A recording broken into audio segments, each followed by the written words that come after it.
যুদ্ধ কোথায় দাঁড়িয়ে? তিনটে পয়েন্ট। এক হচ্ছে যে স্টেট অফ হরমুজে আমেরিকা, আমি আগের দিনই বলেছিলাম, এখন ইউএসএস ট্রিপলিকে নিয়ে আসছে। ট্রিপলিকে নিয়ে তার ব্লকেট তুলতে পারবে কিনা সেটা দেখার, যে আমেরিকার ওয়ার স্ট্র্যাটেজি সেখানে কাজ করবে কিনা। নাম্বার টু, কার্গ আইল্যান্ডে নামানোর জন্য প্রায় 5,000 মতো মেরিন এনেছে অলরেডি ইউএস। তাদেরকে কীভাবে দিয়ে মানে কার্গ আইল্যান্ড দখল হবে অন ফুট সোলজার, সেটা লোকে দেখতে চাইবে, বা আমি বলবো যে that will be very interesting thing to see, কারণ এর উপর অনেক কিছু ডিপেন্ড করছে যুদ্ধ কোন দিকে যাবে।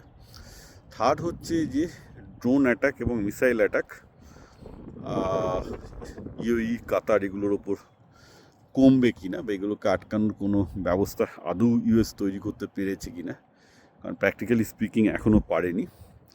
ফোর্থ হচ্ছে তেল হাবিবের ওপর অ্যাটাক কমবে কিনা, কারণ এখানে একটা দুটো ব্যাপার আছে। তেল হাবিবকে মিসাইল অ্যাটাক দিয়ে করে কিছু করা যাবে না, কারণ ওদের বোম শেল্টার অত্যন্ত উন্নত। 10-12টা 20টা বিল্ডিং ভেঙে তেল হাবিবের কিছু হবে না। ওখানে যারা ইরানের লোকজন, মানে ইরানপন্থী লোকজন চিৎকার করছে যে খুব ভালো ইসরায়েলকে মারছে, কিছুই হচ্ছে না। ইসরায়েলের একটা লোকও মরছে না, কারণ ওদের বোম শেল্টার অত্যন্ত ভালো। তো একজন মাত্র মারা গেছে। It's not going to be that devastating. আচ্ছা, এইটা গেল ফিফথ ব্যাপারটা। কিন্তু তবুও তেল আবিবের ওপর অ্যাটাক ইরান করতে পারছে কেন, এটা ইম্পর্ট্যান্ট। তাহলে বোঝা যাবে যে ইরানের তখনও মারার শক্তি আছে। আর সিক্সথ হচ্ছে যে ইরানের প্রক্সি যেগুলো আছে, যেটা ইরাকে আছে, লেবাননের যে মিলিশিয়া আছে হেজবুল্লাহ, তারা কতটা টিকতে পারছে সেটাও একটা দেখার। অবভিয়াসলি ইরাকের ওপর ইউএস খুব একটা খুশি নয়, কারণ ইরাকের যে মিলিশিয়ার অ্যাটাক করছে, ইরাক গভর্নমেন্ট তো ছেড়ে দেবে না, they are also getting now involve. আচ্ছা, এইতে গেল আরেকটা হচ্ছে কুর্দরা, ইরানিয়ান কুর্দরা কবে অ্যাক্টিভেট হচ্ছে, কারণ তারা এখনই অ্যাক্টিভেট হতে চাইছে না, কারণ তারা এখনও ভাবছে যে আইজিসির শক্তি যথেষ্ট শক্তিশালী আছে।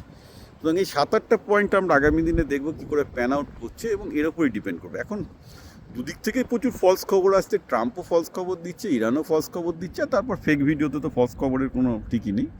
যুদ্ধের ক্ষেত্রে আপনাকে রিয়েলি একটা খবর বুঝতে গেলে একটা খবর দিয়ে লাভ হবেন না।